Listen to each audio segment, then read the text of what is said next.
You hit record, right? Yeah, hold on. I'll just get some different angles in case.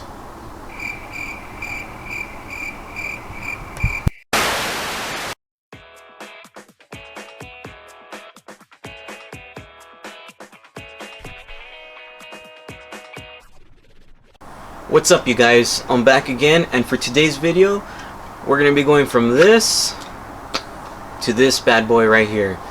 So if you want to keep on watching, please stay tuned, because this is going to be different parts. As I explained in my previous videos, there's going to be a couple parts of this install. So next is going to be the rear speakers. Alright, so for today's install, we're going to be installing the Rockford Fosgate R1s. This is a size 6.5 for this specific car. Every car does take a different size. For the tools that we're going to be using is mainly just wire cutters, wire strippers, black tape if you want to go cheap. If not, you get some connectors. I'll show you what these are later on in the install. And you're either going to be using just a flathead screwdriver or a panel removal tool, and a Phillips head screwdriver or a drill. If you don't have brackets for these, and or your car just does not require them, you could always just pick up some self-tapping screws, and this will help you with the install. Alright, so we're first going to start off by taking this whole panel off. On most cars it is the same, so pretty much what I mean by the same is there's going to be some covers, and then you're going to remove the covers, and under those covers there will be screws. Once you remove those screws, there will then, around the door, there will be little clips that you pull out, and that's when you use your panel removal tool or just a flathead screwdriver. So on the 2015 Honda Civics, which is around, I believe, 2012 to 2015, they should be the same. So we're first going to start off by, right here, there is a little hole, as you can see right there. There's a little hole, so you want to get the flathead screwdriver in there, and then you just pry it up. And you hear the clicks, then you just work around it. Alright, once you have some leverage, you can just easily pull it up, and it removes. So you don't want to tug on it too hard, because you do not want to rip any wires underneath. What I mean by the wires are these. Alright, so once you see this, there will be clips here. So as you can tell right there, that's one clip. So you just push it in, and you want to work it a little, and there it is. Work it, work it. So right here, here's another clip. Push it. Sometimes these are a little hard. It makes you want to just break it or give up. Don't give up, just keep on going. Damn. Alright, so assistance. There we go. Alright, so now that this is off, these are the screws I was talking about. So there's going to be one screw there. So once you see that screw, you then want to get your Phillips head screwdriver and just go ahead and unscrew this. There it is. We're good. It's always handy to have one of these. I like working with these. Why? Because it's a magnet. Would have fell. Wow, it's a magnet. Shit. So once you remove that screw, now we're gonna work with the panel. So with this panel, you just need a panel removal tool. This is what it looks like. So all around this, there is gonna be clips that you're gonna want to pop out, and then from there you can then bring the panel up and it will remove. So let me go ahead and show you. Alright, so it's in, so just kind of twist. You heard the clicking? It's coming off, coming off. Just work around it. Pretty simple. Alright, so once you have it right here like this, that means it's pretty much off, and then you just pull up. And there you go. There you have it, guys. This is how to remove the panel. Easy. I'm just gonna teach you guys something. Alright, so if you could see these little green things right here,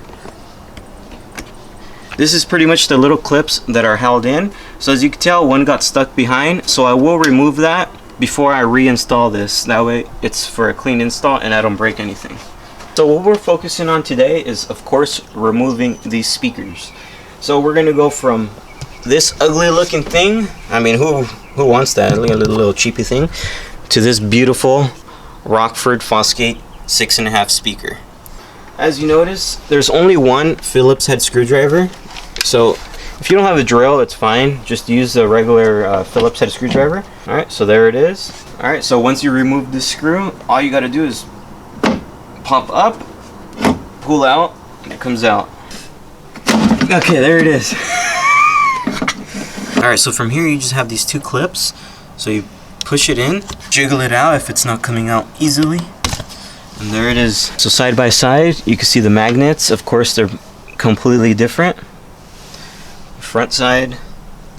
So this is gonna be a nice change.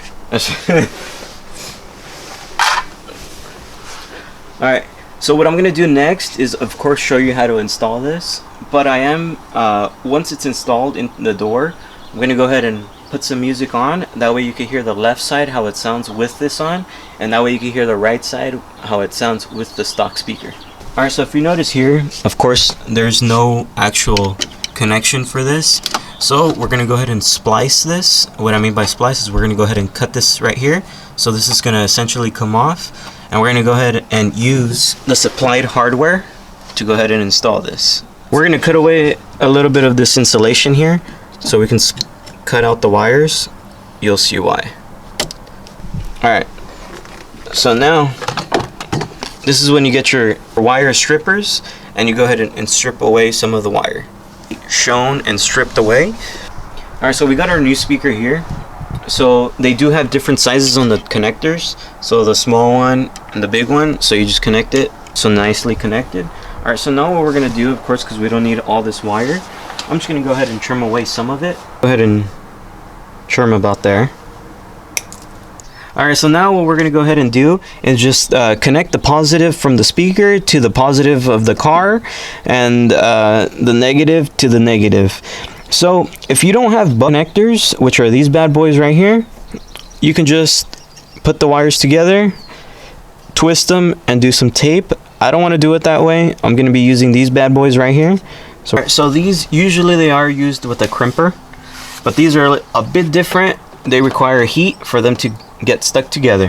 Now that I've installed my butt connectors, I have some Tessa wire loom tape. This is honestly some good tape to pick up. The reason why is it helps with insulation and it makes it look like a stock fill. So I just put some over that way you don't see the butt connectors and it looks a lot cleaner. Alright. So as you notice, there was no screws for this. So you could pick up a bracket which goes around it. I don't want to do that. I don't have to do that, and you guys don't either. So what you could do, alright, so this is probably not recommended, but the way I use the stock bracket again, this is what I do. So of course, if you do it this method, you're never going to be able to use your stock speakers again.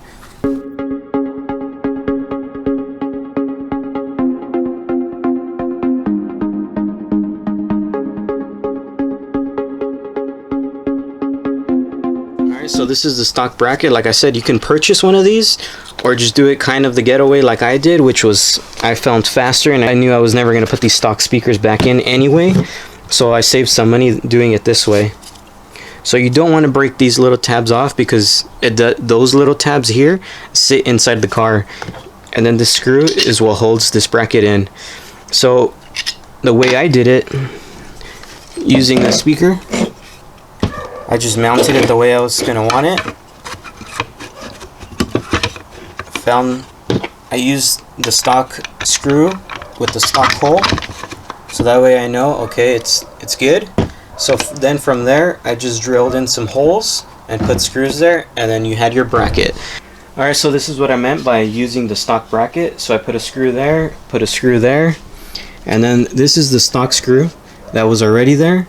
So this is the screw. I put it to go through the speaker, and then it goes out through here, which then this part is what screws into the actual metal of the car.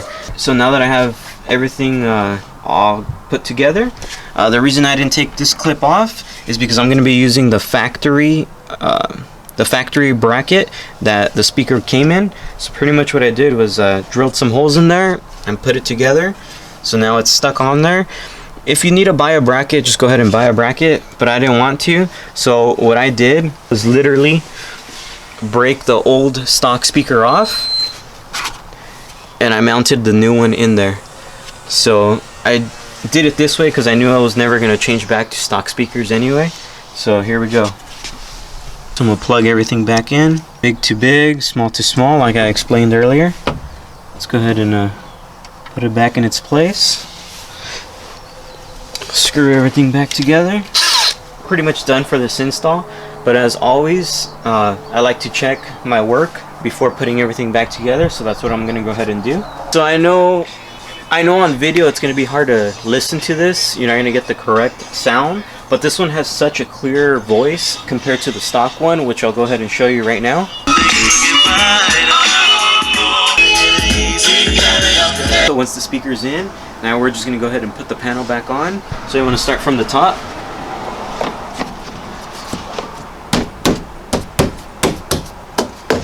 Once it's latched in, bring your wires out.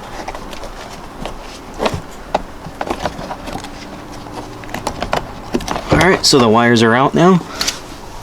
And now simply, you just start popping it in.